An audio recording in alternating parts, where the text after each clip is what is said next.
reproduksi. Atau apa itu organ reproduksi? Yang tahu bisa angkat tangan.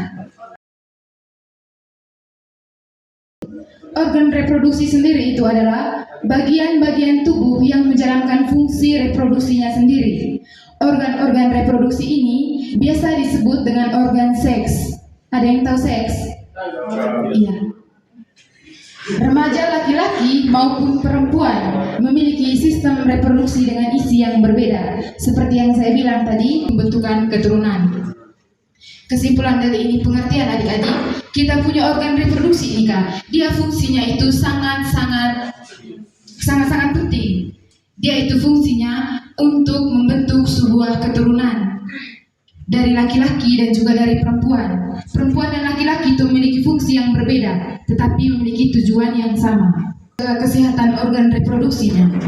Seseorang itu harus menjaga dia punya kesehatan organ reproduksi. Karena ini tadi kan alat vital dan alat yang sangat berperan penting di dalam kita punya sistem organ tubuh. Yang pertama, pencegahan penyakit. Kita menjaga kita punya organ kesehatan agar kita itu terhindar dari suatu penyakit. Di sini alat reproduksi itu sangat mudah terserang infeksi dan penyakit. Kita punya organ reproduksi itu adik-adik, terlebih khusus adik-adik yang perempuan, dia berada di tempat yang lembab. Jadi dia mudah sekali terkena penyakit atau bakteri.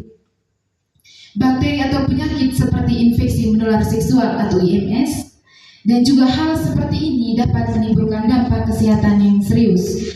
Adik-adik mungkin pernah dengar orang yang kena HIV. Iya, itu adalah salah satu penyebab dari orang tersebut tidak menjaga dia punya kesehatan organ reproduksi. Adik-adik mungkin tahu apa penyebabnya HIV? Kira-kira HIV itu kan penyebab utamanya apa? Ya? Iya, pergaulan bebas yang seperti apa? Selain iya, bagus. Pertanyaan dia punya jawabannya juga bagus. Tetapi yang perlu adik-adik ketahui, HIV itu penyebab utamanya karena mengganti-ganti pasangan. Misalnya, hari ini adik-adik melakukan hubungan dengan orang lain, terus besoknya orang lain lagi. Pokoknya melakukan aktivitas atau hubungan seksual dengan orang-orang yang berbeda. Kalau kita tidak menjaga kita punya organ reproduksi, pasti kita punya kualitas hidup juga buruk. Masalah reproduksi ini dapat mempengaruhi kehidupan atau aktivitas individu setiap harinya, termasuk hubungan intim dan juga kesehatan mental.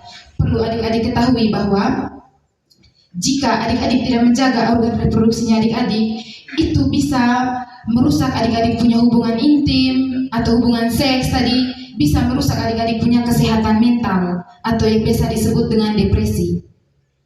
Yang ketiga adalah kesuburan.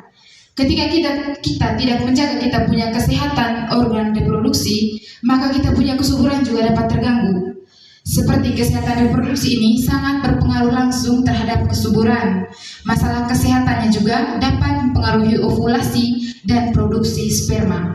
Ingat adik-adik, untuk adik-adik yang laki-laki dan juga perempuan, apabila kita tidak menjaga kita punya organ reproduksi sendiri, pada laki-laki spermanya bisa tidak berkualitas, dan pada perempuan dia punya siklus menstruasinya itu juga tidak baik.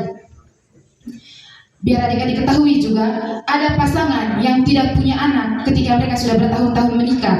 Itu biasanya kan pandangan masyarakat bahwa perempuannya pasti yang tidak subur atau perempuannya pasti yang mandul. Itu tidak.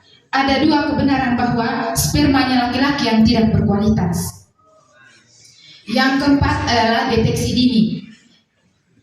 Apabila kita tidak menjaga kesehatan organ reproduksinya kita, maka deteksi dininya kita juga dapat terganggu. Yang pertama, pemeriksaan rutin dapat membantu mengidentifikasi masalah sejak dini dan meningkatkan peluang berhasilnya suatu pengobatan. Apabila adik-adik sering melakukan pemeriksaan kesehatan adik-adik punya organ reproduksi, maka akan mudah untuk kita mencegah lebih awal daripada sudah parah, baru kita mencegahnya, baru kita mengobati fungsi tubuhnya, sehingga individu dapat memahami norma-norma atau aturan yang berkaitan dengan dirinya sendiri. Dengan diberikannya informasi sejak dini, individu lebih tahu apa yang baik dan tidak baik untuk dirinya sendiri, serta individu lebih terbuka untuk mengerti tentang siklus yang terjadi di dalam dirinya. Jadi maksudnya di sini adik-adik, ketika adik-adik sudah mengetahui atau sudah mendapatkan pendidikan dini tentang seksualitas, maka adik-adik tahu apa fungsi dari penis, apa fungsi dari vagina, apa dampak negatif ketika kita melakukan hubungan seksual, apa dampak baiknya ketika kita melakukan hubungan seksual. Lebih baik melakukan hubungan seksual itu ketika adik-adik setelah sudah menikah atau sudah punya pasangan. Dan ini adik-adik, melakukan hubungan seksualitas ini juga punya aturan, tidak sembarang saja. Banyak orang yang adik-adik kan pernah dengar toh, terjadinya pelecehan seksual. Pelecehan seksual itu kan dilakukan di tempat yang sangat tidak wajar. Bisa jadi di kolong jembatan, bisa saja di hutan, dan itu sangat tidak baik. Itu menurunkan kita punya jati diri sebagai manusia.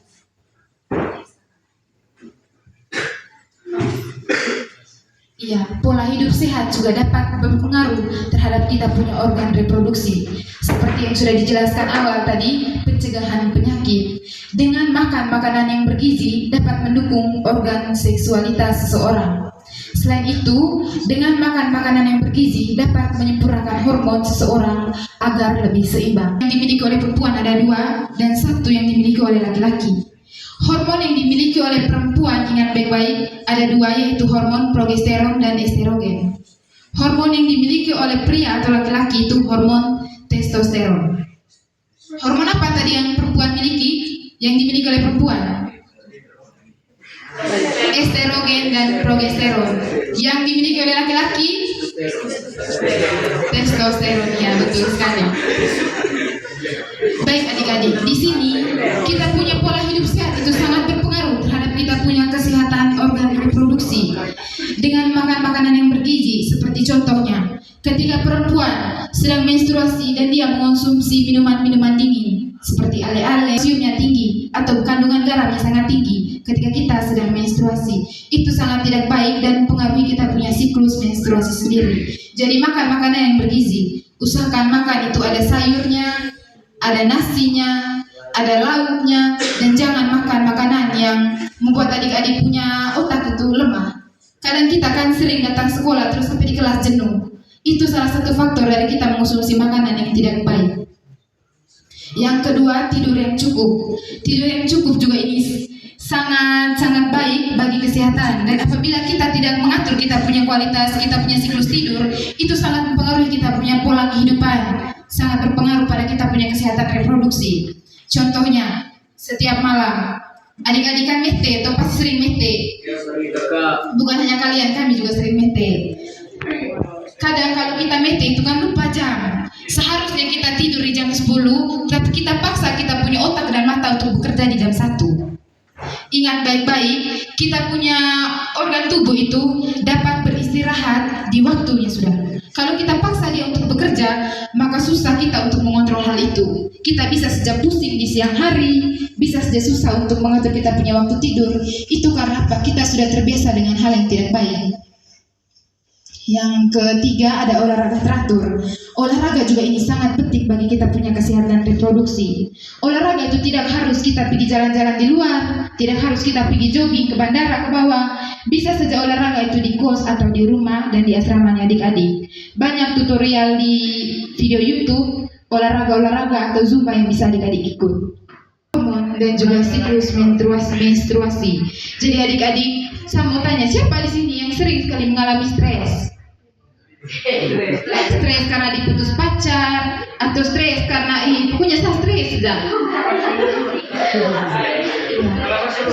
Saya rasa stres itu harap dikurangi. Tidak apa-apa, stres itu hal yang wajar karena kita manusiawi. Tetapi perlu adik-adik ketahui bahwa stres juga ini dapat mengganggu adik-adik punya hormon dan juga siklus menstruasi pada wanita. Yang kelima ada pemeriksaan yang teratur.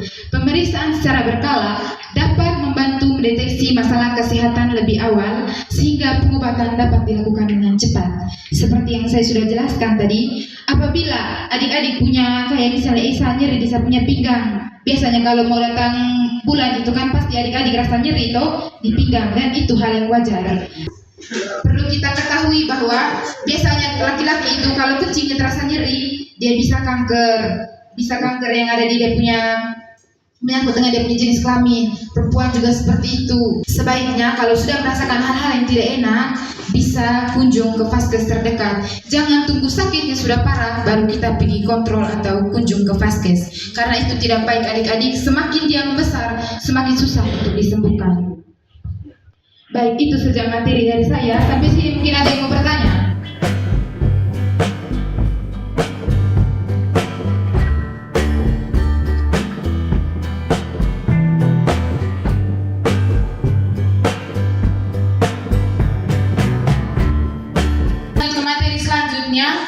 Tadi kan Kakak Vera sudah jelaskan tentang mencegah penyakit. Nah, ada kata penyakit di situ.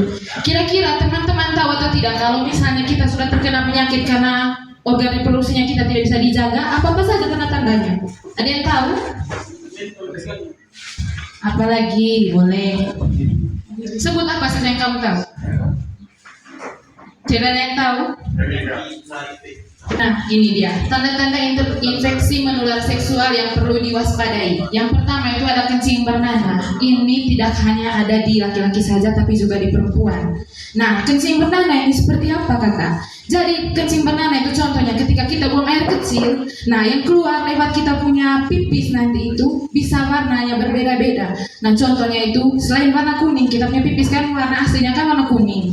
Kalau misalnya ada masalah kencing bernanah itu atau tanda-tanda kencing bernanah, dia bisa saja berwarna hijau, abu-abu, atau berwarna-warna kehitaman. Nah itu bisa menjadi salah satu contoh bahwa kita sudah terkena infeksi menular seksual.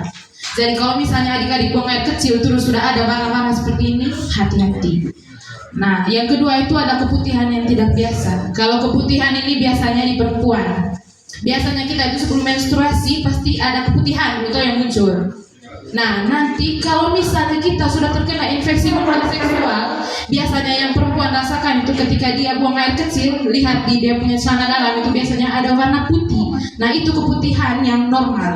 Kalau misalnya tidak normal atau sudah terkena infeksi menular seksual, biasanya dia juga itu dicampur dengan warna-warna yang lain seperti warna kecoklatan, warna kuning, warna hijau atau abu-abu. Terus bilangnya di situ baunya tidak enak, terus disertai dengan darah. Jadi kalau misalnya sudah ada warna-warna yang lain campur dengan darah, maka daripada itu teman-teman juga harus waspadai, terkhususnya untuk perempuan. Nah yang ketiga itu ada nyeri saat berkemih. Nah nyeri saat berkemih ini seperti apa? Contohnya ketika kita buang air kecil, kita rasa sakit sekali kita punya organ kelamin itu. Sudah rasa sakit, cepat-cepat pergi ke dokter karena memang itu juga salah satu tanda infeksi menular seksual yang kita tidak tahu kira-kira penyakit yang bisa disebabkannya itu apa. Lalu yang ketiga itu ada gatal atau adanya ruam pada kelamin. Tahu ruam-ruam? Ruam itu macam kudis. Kamu tahu kudis? Kayak luka-luka itu kan? Nah, kalau misalnya sudah ada luka-luka di area kelamin itu juga perlu diwaspadai. Kalau misalnya dia punya rasa juga gatal, itu juga kita harus waspadai. Terus ada yang terakhir itu gatal atau sensasi terbakar di area kelamin yang hampir sama dengan yang gatal atau adanya ruam. Cuman bedanya di sini, kalau misalnya ada rasa seperti macam melepuh di kita punya organ kelamin, nah itu juga menjadi tanda infeksi menular seksual yang perlu kita waspadai. Kalau misalnya sudah ada tanda-tanda seperti itu tadi, berarti kan akan menuju pada penyakit. Kalau misalnya kita tidak bisa cegah, maka bisa muncul penyakit-penyakit seperti ini. Jadi kita lihat yang pertama itu apa? Gonore. Jadi gonore itu merupakan penyakit infeksi menular seksual. Kenapa kita bisa terkena gonore? Jadi yang pertama itu tadi seperti yang adik-adik sudah bilang tadi, karena berhubungan seksual tanpa menggunakan kondom atau pengaman. Nah itu bisa menyebabkan ketika kamu melakukan hubungan seksual dengan orang lain yang kamu tidak tahu bahwa dia ini sudah terinfeksi, dia sudah kena penyakit, maka itu penyakit yang akan kamu terima dari dia ketika kamu melakukan hubungan seksual akan berpindah ke kamu. Kalau sudah kena penyakit itu, maka kamu jaga-jaga karena gonore ini mungkin bisa disembuhkan, tetapi sulit untuk disembuhkan. Jadi kalau kamu sudah kena gonore, berarti kamu harus terapi terus supaya kamu punya sakit ini cepat sembuh. Jadi mulai dari sekarang pikir-pikir, kira-kira nanti saya ini buat seperti itu, tunggu saya sudah ada suami, atau mulai dari sekarang supaya saya bisa kenal kira-kira siapa saya. Apakah saya harus mulai dari sekarang untuk melakukan itu? Ingat bahwa apa yang kamu lakukan sekarang akan berbuah di masa depannya kamu. Kalau kamu tidak bisa jaga kamu punya organ reproduksi, maka yang terjadi adalah masalah-masalah seperti ini. Karena sekali lagi kamu tidak tahu siapa yang akan terkena penyakit di antara kamu yang melakukan hubungan seksual itu. Nah, tanda-tandanya seperti apa? Muncul cairan kental dari area kelamin, seperti yang saya bilang tadi, ada warna putih, ada warna kuning, kehijauan. Terus kelamin juga terasa nyeri. Lalu sensasi terbakar pada area kelamin dan nyeri saat buang air kecil, seperti yang kita omong di tanda-tanda tadi. Lalu yang kedua itu ada namanya sifilis. Nah, sifilis ini disebabkan oleh bakteri Treponema pallidum, dapat merusak organ tubuh jika tidak diobati. Nah, kalau saya bilang tadi ruam-ruam, kamu bisa lihat itu gambarnya. Itu bisa di tangan, bisa di alat kelamin, bisa di sekitaran bibir. Kalau sudah terkena itu hati-hati. Nah, kenapa bisa orang terkena sifilis? Sama juga seperti gonore tadi, karena kita melakukan hubungan seksual tanpa pengaman. Saya itu juga ketika kita melakukan hubungan seksual tanpa pengaman, kita tidak tahu juga siapa yang sudah terinfeksi. Nah, ini lebih rentan, karena kalau misalnya kita sudah terkena sifilis ini, mungkin gejala awalnya itu seperti luka kecil pada area kelamin, ruang kulit. Tetapi yang kita tidak ketahui bahwa ini berbahaya juga, karena kalau kita tidak dapat mengobati ini atau kita lama untuk tahu bahwa kita sudah terkena penyakit, maka dia bisa menyerang ke area otaknya kita, jantungnya kita, bahkan bisa menyebabkan kematian. Lalu yang ketiga itu ada herpes genital. Herpes genital ini disebabkan oleh infeksi virus herpes simplex yang menyebabkan luka atau lepuh di alat kelamin. Nah, ini juga sama. Cuman ini lebih spesifiknya ketika kita melakukan hubungan seksual. Nah, orang yang melakukan hubungan seksual dengan kita itu dia punya luka. Nah, lukanya dia itu luka terbuka, bahkan kita tidak tahu bahwa ini luka ini bernanah atau tidak. Bernanah ataupun tidak, itu bisa terkena ke kita kalau dia sentuh dengan kita punya anggota tubuh. Nah, itu nanti bisa menyebabkan kita juga terkena herpes ini. Karena dia punya luka tadi, dia punya badan yang kita tidak tahu bahwa dia ini ada luka. Dan kita tidak tahu dia punya luka itu dari mana, kenapa bisa terjadi itu luka. Nah, kita bisa terkena herpes ini. Tanda-tandanya tadi seperti luka lepuh kecil, terus bisa juga sebagai tanda-tanda awal, itu ada flu, nyeri otot, dan demam. Sampai di sini ada yang tahu apa perbedaan dari gonore, sifilis, dan herpes? Kita bisa lihat di sini, coba lihat baik-baik. Satu dia punya perbedaan yang sangat mencolok. Tidak ada yang tahu? Ya, kita lihat saja, kita kasih tahu saja. Nah, perbedaannya di sini tuh gonore dengan sifilis itu dari bakteri. Sementara herpes itu dari virus. Sudah tahu ya? Kalau herpes itu orang bilang herpes virus, kalau gonore dan sifilis itu dari bakteri. Sebenarnya dari sini juga kita bisa tahu virus dengan bakteri itu kira-kira apa juga bedanya. Kamu pernah dengar virus COVID-19? Sulit atau tidak itu disembuhkan kalau kita sudah kena? Sulit. Nah, dari situ sebenarnya kita sudah tahu bahwa gonore dengan sifilis ini lebih mudah disembuhkan daripada herpes. Kenapa? Karena herpes ini dari virus.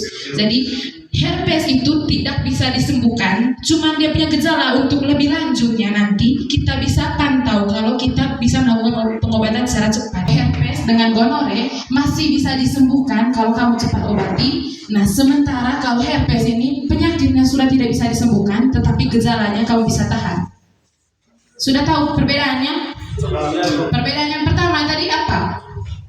Kalau herpes dengan gonore tadi ada dia karena apa? Nah, yang kedua tadi kalau herpes tadi karena ya. Terus yang kedua, perbedaan yang kedua tadi apa? Kalau gonore dengan sifilis ya bisa disembuhkan atau tidak? Bisa. Nah, kalau herpes bisa disembuhkan atau tidak?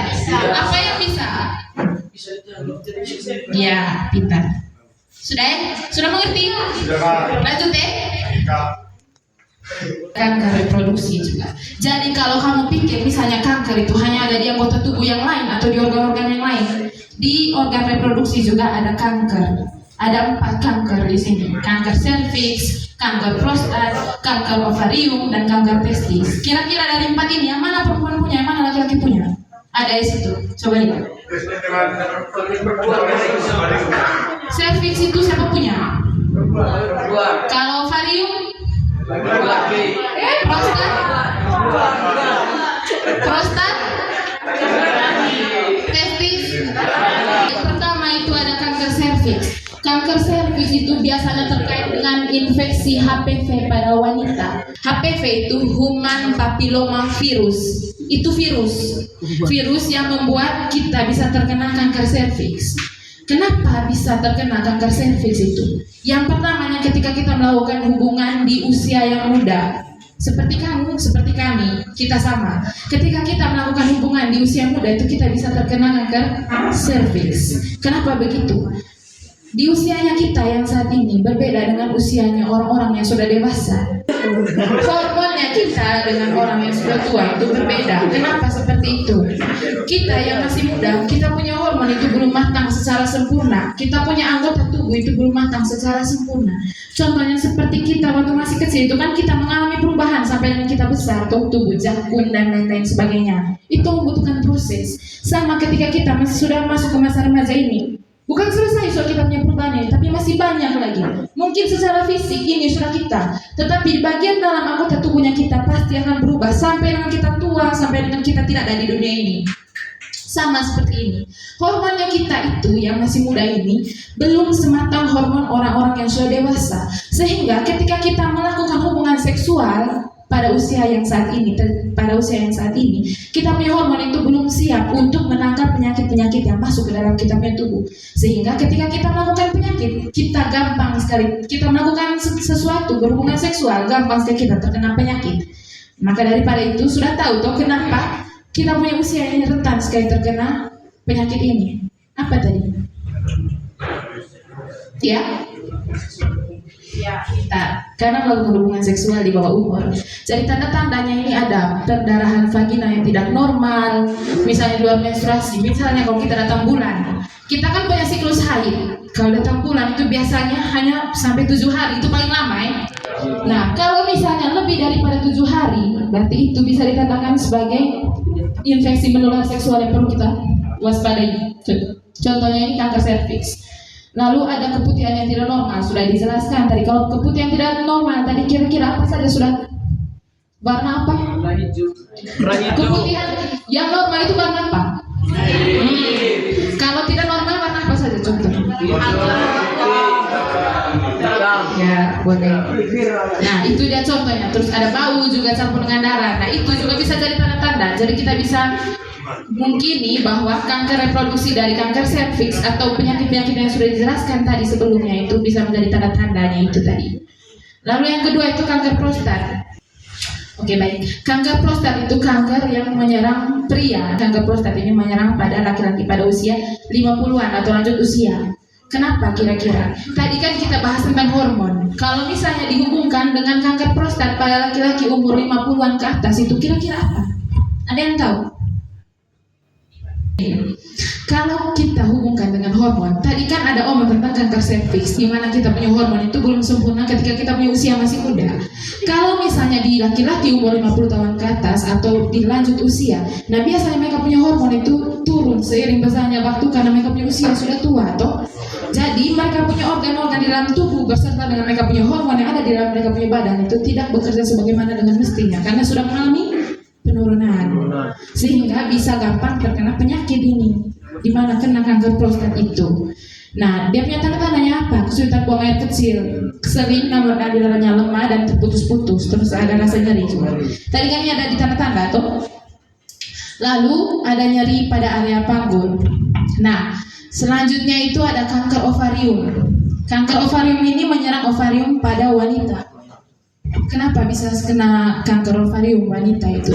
Nah, biasanya yang pertama itu kalau misalnya laki-laki punya tadi usia 50 tahun ke atas di kanker prostat, nah maka perempuan punya ini kanker ovarium biasanya kena umur 50 tahun ke atas. Kenapa bisa terkena itu? Yang itu tadi karena dia punya hormon tadi tidak bekerja sebagaimana mestinya ketika dia punya usia masih produktif atau ketika dia masih dewasa. Nah, apa-apa saja yang terjadi? Yang pertama itu nyeri di area panggul, perut atau punggung, penurunan nafsu makan, penurunan berat badan tanpa sebab yang jelas, sehingga perut kembung atau bengkak. Lalu yang terakhir ada kanker testis. Nah, kanker testis ini juga di pria. Kalau di wanita tadi kanker serviks itu yang bisa menyerang pada usia muda. Nah, laki-laki ini sudah dia kanker testis. Kanker testis ini bisa menyerang usia mudanya kamu karena kamu punya hormon tadi belum seimbang atau belum bereproduksi sebagaimana dengan semestinya, atau dia punya riwayat keluarga, misalnya keluarga itu sudah punya penyakit infeksi menular seksual, maka bisa berdampak juga kepada kamu kalau kamu tidak bisa menjaga kamu punya organ reproduksi dengan baik. Sampai di sini sudah paham? 3 penyakit pertama yang kita omong tadi apa saja sebelum ini? Apa saja? G pertamanya dia. Gonore, herpes, dan sifilis. Apa perbedaan dari tiga tadi ini? Kalau gonore dengan sifilis tadi karena, kalau herpes tadi karena, ya. Kalau gonore tadi dengan sifilis itu bisa sembuh atau tidak? Bisa. Kalau herpes bisa sembuh? Tetapi apa yang bisa kita tahan? Ya, pencegahan supaya gejalanya jangan bertambah. Terus yang ketiga ini tadi apa saja kanker reproduksi? Kanker serviks, kanker ovarium, kanker prostat, dan kanker testis. Nah itu dia. Sudah ya adik-adik, sudah paham ya? Kalau kanker ovarium dengan kanker serviks di siapa? Kalau kanker prostat dengan testis? Oke, sudah ya? Sudah paham ya? Sekian dari saya, kita lanjutkan ke pemateri ketiga. Berikutnya itu ada varikokel, kondisi pembesaran pembuluh darah di skrotum pria yang dapat menyebabkan infertilitas. Jadi skrotum ini adalah salah satu organ terpenting pada sistem reproduksi pria, di mana skrotum ini berfungsi untuk yang mengatur suhu yang semestinya untuk kehidupan sperma. Skrotum ini nama lainnya itu kantung buah jakar. Tahu buah jakar? Tahu nama lainnya itu testis. Tanda-tandanya itu testis yang nampak lebih besar daripada testis lainnya. Yang berikut polycystic ovary syndrome, kondisi hormonal pada wanita yang dapat menyebabkan masalah menstruasi, kemandulan, dan pertumbuhan kista di ovarium. Nah, penyakit ini cukup berbahaya karena endogen yang diproduksi oleh ovarium itu dapat menghasilkan benjolan-benjolan kecil yang di dalamnya itu berisi cairan, namanya itu kista. Tanda-tandanya itu menstruasi tidak teratur, misalnya setiap 2-3 bulan sekali atau kurang dari 6 kali dalam 1 tahun. Di sini teman-teman perempuan menstruasi normal itu berapa hari? 3-1 minggu. Kalau lebih dari 1 minggu itu coba cek ke dokter. Menstruasi berat atau peredaran banyak. Nah, menstruasi ini terjadi ketika penurunnya produktivitas ovarium sehingga darah yang harus dikeluarkan dari rahim itu tidak meluruh. Setelah kita mempelajari penyakit, kita menuju ke cara mencegah penyakit pada organ reproduksi. Yang pertama, menjaga kebersihan organ reproduksi. Yang pertama, selalu membersihkan organ reproduksi secara teratur setelah buang air kecil. Usahakan setelah kita buang air kecil atau buang air besar, lap dengan tisu, mulai dari depan ke belakang. Jangan dari belakang ke depan. Jangan terbalik ya, harus dari depan ke belakang menuju anus. Yang kedua, hindari penggunaan produk kimia, parfum pewangi, sabun beraroma, pembersih organ intim. Ini penting karena kita punya organ intim masing-masing itu memiliki bau yang khas dari Tuhan ya memang. Jadi jangan menggunakan sabun pembersih karena di dalam kita punya organ reproduksi itu ada folikel yang lain. Nah, di mana folikel ini menjaga kita punya organ reproduksi ini tetap sehat. Yang berikut, gaya hidup sehat. Hindari kebiasaan merokok dan minum alkohol. Hubungan gaya hidup sehat dengan merokok ini yang pertama, karena di dalam merokok itu ada zat nikotin namanya. Nah, nikotin ini yang menghambat kita punya hormon pada laki-laki itu hormon testosteron. Yang berikutnya itu vaksin HPV (Human Papillomavirus) adalah salah satu penyebab utama. Usahakan saya punya teman-teman perempuan lakukan vaksin di puskesmas terdekat, vaksin HPV untuk mencegah penyakit sifilis dan hepatitis. Hepatitis melindungi terhadap virus hepatitis B yang juga dapat menyebar melalui hubungan seksual dan berdampak pada kesehatan hati. Kalau berhubungan intim itu tentunya kita mengeluarkan keringat ya. Jadi hepatitis ini dia itu bisa terkena melalui keringat. kebiasaan berisiko, tidak bergonta-ganti pasangan seksual tanpa pengaman. Next. Cara mencegah penyakit pada organ reproduksi, mengelola stres. Manajemen stres melalui meditasi, olahraga atau hal-hal yang menyenangkan yang bisa dilakukan. Kalau misalkan kita sebagai perempuan itu stres, tentu itu akan menghambat kita punya hormon estrogen dan progesteron. Jadinya kita punya siklus menstruasi itu tidak teratur. Edukasi kesehatan organ reproduksi, memberikan pemahaman tentang organ reproduksi, penyakit serta cara pencegahan penyakit, memberikan pemahaman agar memakai pengaman untuk mencegah infeksi menular seksual. Yang terakhir, pemeriksaan kesehatan rutin. Pemeriksaan kesehatan rutin ini kita usahakan mulai sejak ini supaya kita bisa mengetahui, bisa mendeteksi kira-kira apa penyakit yang saya derita saat ini. Lebih baik kita mencegah daripada mengobati.